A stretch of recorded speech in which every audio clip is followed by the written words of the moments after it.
Hola, buenos días. Aquí estamos una vez más para continuar con nuestra clase de química. Hoy vamos a hablar sobre el tema de radiactividad. Radiactividad la vamos a definir como un fenómeno en el cual un elemento químico inestable se descompone en otro elemento químico más estable y además generando cierta energía.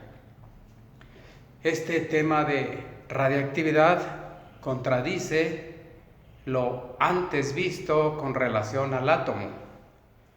El átomo anteriormente lo habíamos definido como una pequeña partícula de materia que ya no se podía dividir y que además era invisible.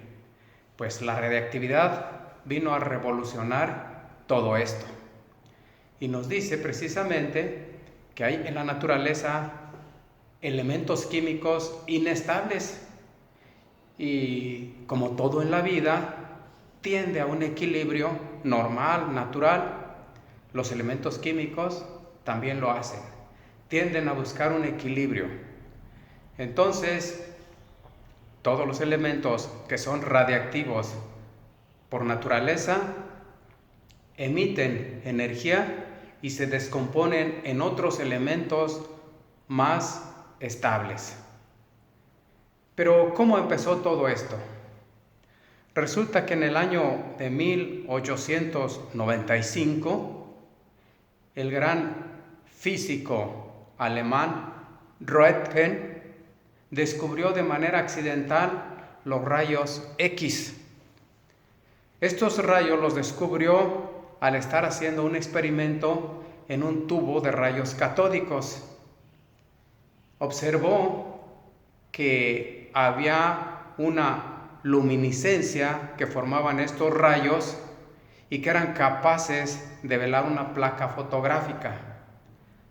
Para él, en ese tiempo, era todo esto desconocido, pero se dio cuenta de que había cierta energía que no sabía cómo la llamaba y decidió llamarla X.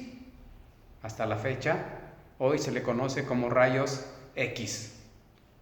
Posteriormente a este descubrimiento, 2-3 meses después, logró sacar la primera radiografía, una radiografía de su esposa de un brazo. Un año después de esto, Henri Becquerel, al estar haciendo también un estudio de manera accidental en el año de 1896, descubre de manera accidental la radiactividad. Al estar haciendo o tratar de develar una placa, también resulta que olvidó y dejó en un cajón envuelto en papel negro una sustancia, una sal de uranio. Esa sal de uranio, en esos tiempos, para lograr cierta actividad energética, tenían que ponerlas al sol.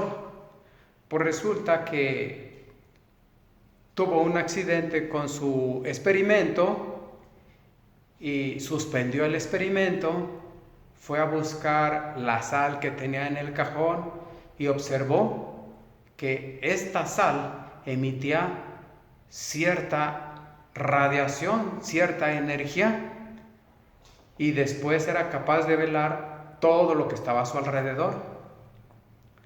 Después de esto, invitó a su amigo, compañero, Pierre Curie, para investigar más sobre el tema de la radiactividad.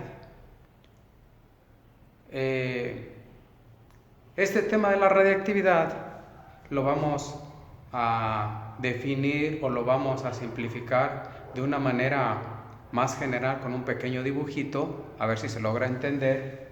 Aquí tenemos una caja de plomo y aquí en el centro tenemos un material radiactivo. Ese material emite radiación, pero ese material fue sometido a un campo eléctrico, un polo negativo y un polo positivo generaron un campo eléctrico. Entonces ese material por sí solo emite esas radiaciones, pero resulta que esas radiaciones, algunas de ellas pasan de forma horizontal, otras de ellas se desvían hacia el polo positivo y otras se desvían hacia el polo negativo. Evidentemente, de todo esto deducen que las que se desvían hacia el polo negativo eran partículas cargadas positivamente y las que se desvían hacia el polo positivo eran partículas que eran cargadas negativamente. Y a estas partículas que fueron cargadas positivamente las llamaron partículas alfa. Y a estas partículas que estaban cargadas negativamente las llamaron partículas beta. Y a las partículas que no se desviaban, que seguían derecho, le llamaron gamma. Por lo tanto, la radiación la podemos clasificar en 3 tipos de radiaciones: radiaciones alfa, radiaciones beta y radiaciones gamma.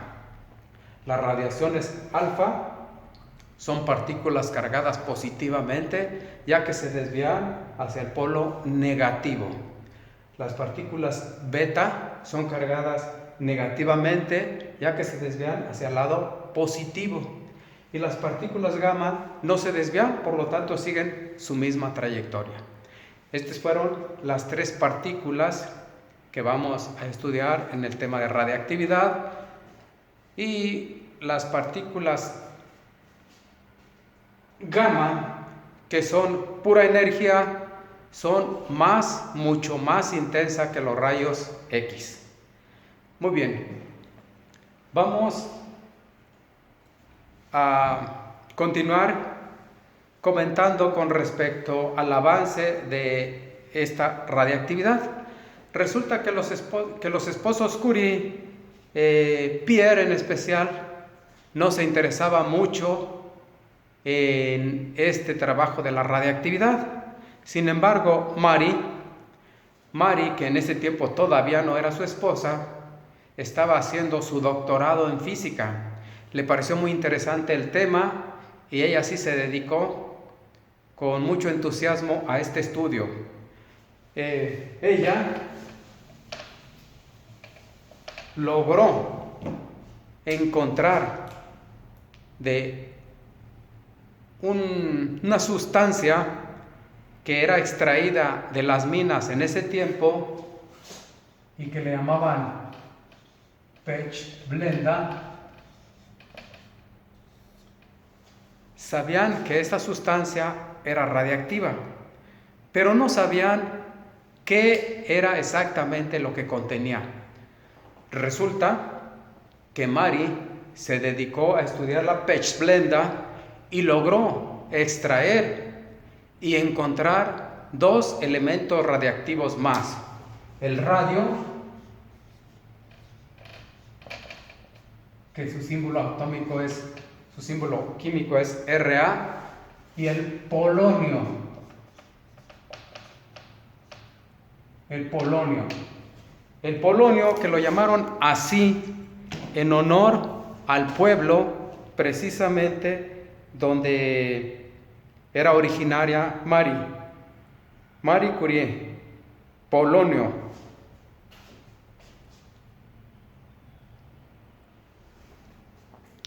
Resulta que estos 2 elementos químicos fueron encontrados precisamente por ella. Posteriormente, al año de 1901-1902, Pierre y Marie Curie, junto con Henri Becquerel, obtuvieron el Premio Nobel de Física. Bien, Vamos a dar una listita de las partículas que normalmente se utilizan en la radiactividad.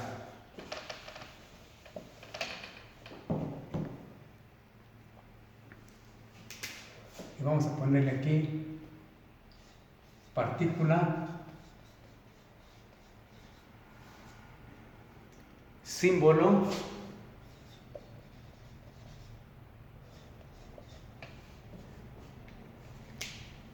y tenemos la partícula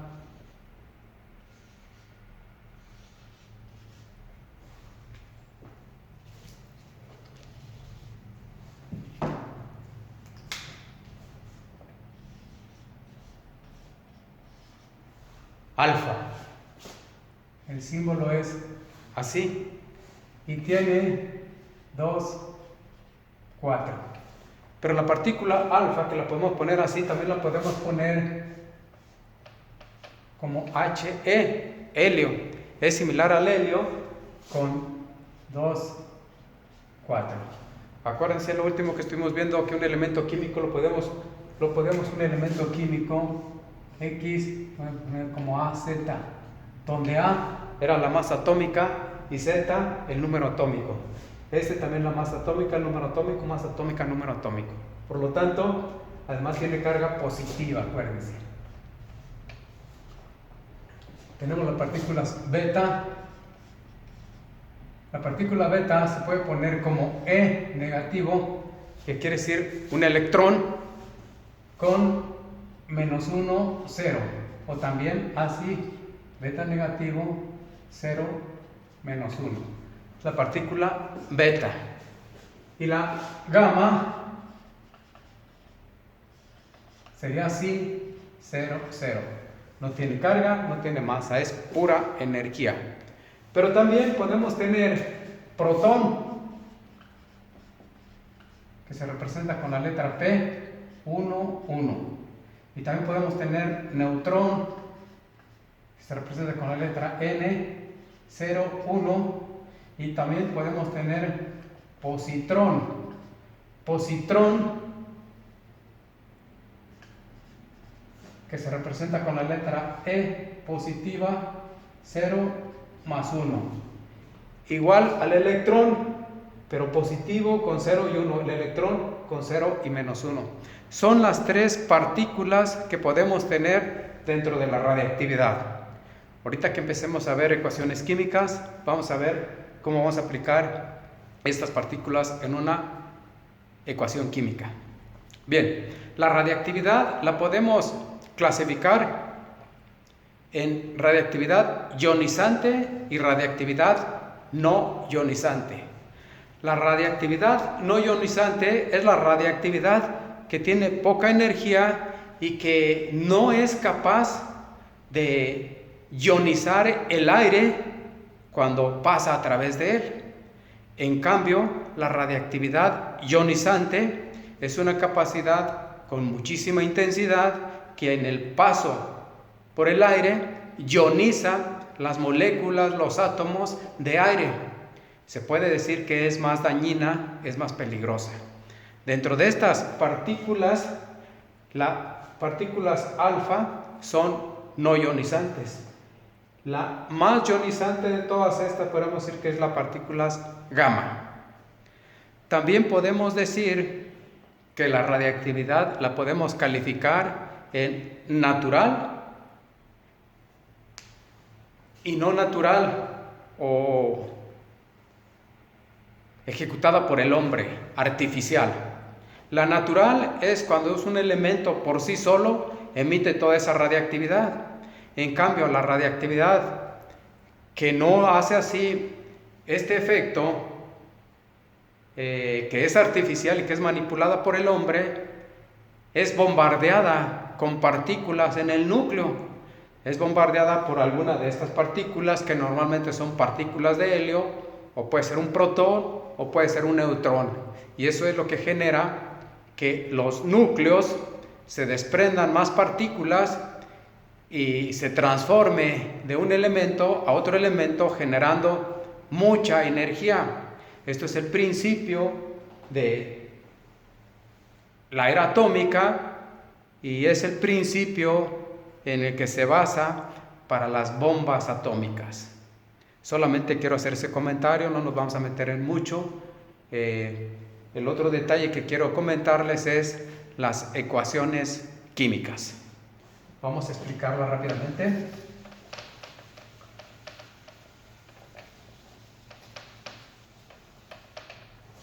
Ecuaciones químicas nucleares. Ecuaciones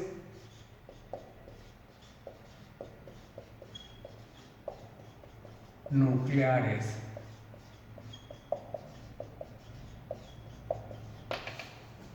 Las llamamos ecuaciones nucleares porque se llevan a cabo en el núcleo del elemento precisamente.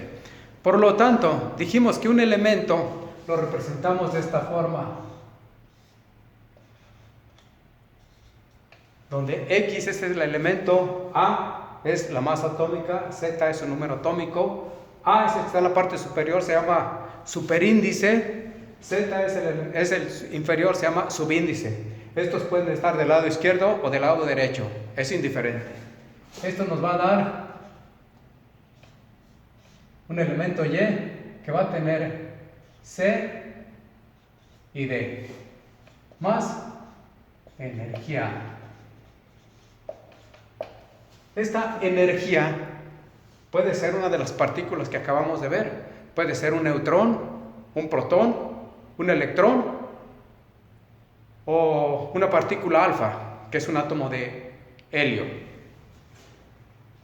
Aquí lo que tenemos que tener en cuenta es que los superíndices deben de ser iguales y los subíndices también deben ser iguales. Esa es la particularidad de una ecuación química. Por lo tanto, vamos a verlo de esta forma con un pequeño ejemplo en donde nos deben de dar datos suficientes para hacer una ecuación química nuclear. Antes de esto, voy a poner un ejemplo de una ecuación química normal, tradicional, y ahorita vemos una ecuación química nuclear.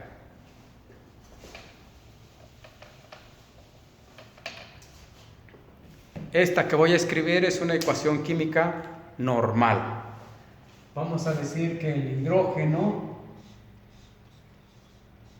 gaseoso más el oxígeno gaseoso reaccionan en presencia de un arco eléctrico y nos producen agua líquida. En esta ecuación química estamos poniendo los elementos componentes. Acuérdense que en este lado son los reactivos y después de la flecha son los productos. Esta es una ecuación química normal. El elemento hidrógeno gaseoso reacciona químicamente con el elemento oxígeno gaseoso en presencia de un arco eléctrico. Debe haber un arco eléctrico. Estas condiciones son importantes para que esta reacción química se pueda llevar a cabo. Presencia de un arco eléctrico para producir agua líquida. Observen ustedes que el agua líquida no es más que la combinación de hidrógeno y oxígeno. Hidrógeno y oxígeno que tenemos en los reactivos. Hidrógeno y oxígeno que tenemos en el compuesto. Bueno, aquí lo único que tenemos que hacer es que debemos balancear la ecuación química para que estequiométricamente los átomos de los reactivos sean igual a los átomos de los productos. Bueno, pues esto es muy sencillo. Si ponemos aquí un 2 y aquí ponemos un 2. Vean ustedes que aquí tenemos 2 por 2, 4 átomos de hidrógeno, y acá 2 por 2, 4 átomos de hidrógeno. Aquí tenemos 2 átomos de oxígeno, acá 2 átomos de oxígeno, y nuestra ecuación química sigue estando balanceada. Es una ecuación química normal. Los elementos siguen siendo los mismos elementos, pero de una forma diferente. En cambio, en una ecuación nuclear no sucede eso. En una ecuación nuclear vamos a ver qué es lo que sucede. Vamos a poner una ecuación nuclear para analizarla y observarla.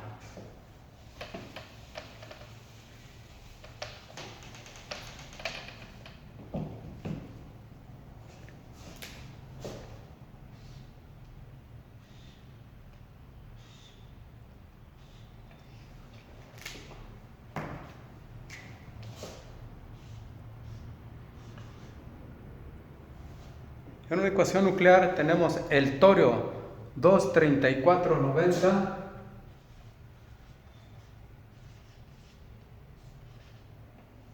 y resulta que este torio, por naturaleza, es un elemento químico radiactivo, inestable. Y como es inestable, tiende a descomponerse para transformarse en un elemento más estable. En este caso, se transforma en un elemento Y, que no sabemos cuál es, más un electrón.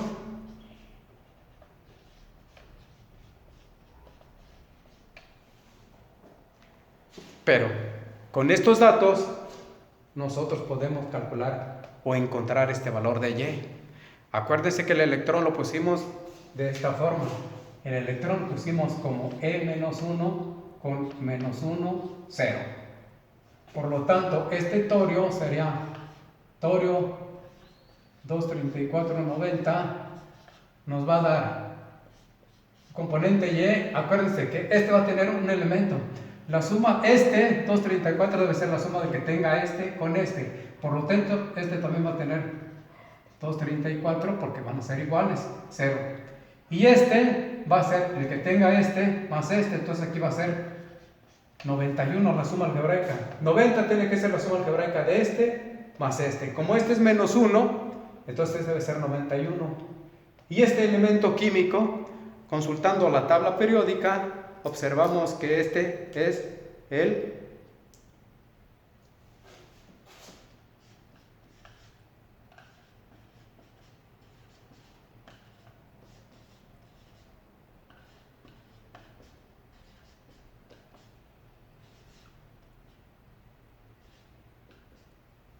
esta será nuestra ecuación química balanceada. Y este es un ejemplo típico de una ecuación química nuclear. Vamos a ver otro ejemplo más, un ejemplo más.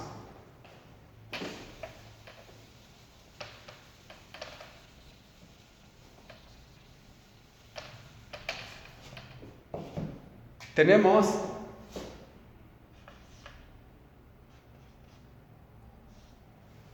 carbono 14,6. Este elemento carbono 14,6 es un elemento químico que existe en la naturaleza y es muy inestable. Por lo tanto, ese elemento tiende a lograr una estabilidad, tiende a descomponerse en otro elemento más algo de energía. Ese otro elemento es un elemento Y, que no sabemos cuál es, pero nos dicen que además esta reacción aquí también nos da un electrón. Por lo tanto, este electrón, ya dijimos que lo representamos como E, negativo, aquí con 0 y aquí con -1. Por lo tanto, este carbón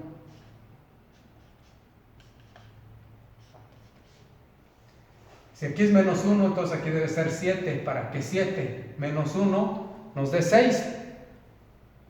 Y aquí es 0, entonces aquí debe ser 14. Este elemento Y, 14,7, vamos a la tabla periódica, y el elemento que tenga número atómico 7, ese es el que le corresponde. Y de acuerdo a la tabla periódica, este elemento es nitrógeno. Por lo tanto, el carbono 14,6 se descompone en nitrógeno en 14,7 más un electrón. Y esta será mi ecuación química balanceada y ecuación nuclear. Repetimos, nuclear porque esto solamente se está llevando en el núcleo del átomo. Y lo último que mencionamos en el núcleo, dijimos que el núcleo es la parte central del átomo, donde están concentradas los protones y los neutrones. Y aquí, al hacer todo eso, desprende un electrón. Con esto terminamos el tema de radiactividad. Vamos a continuar con nuestras clases viendo otros temas o continuando con radiactividad. Pero este es el tema de radiactividad, aquí lo vamos a dejar, con esto vamos a concluir. Si tienen dudas, anótelas para que en la clase de video las podamos aclarar. Y con este tema de radiactividad y el tema del átomo, concluimos el capítulo 1 de química. La próxima clase hablaremos un poquito, explicaremos sobre algunas de las aplicaciones de la radiactividad. Espero que haya quedado claro, que nos hayamos entendido. De no ser así, explicaremos las dudas, las aclararemos y continuaremos. Por el momento es todo. Estamos al pendiente. La próxima clase, cuídense mucho. Nos vemos. Hasta luego.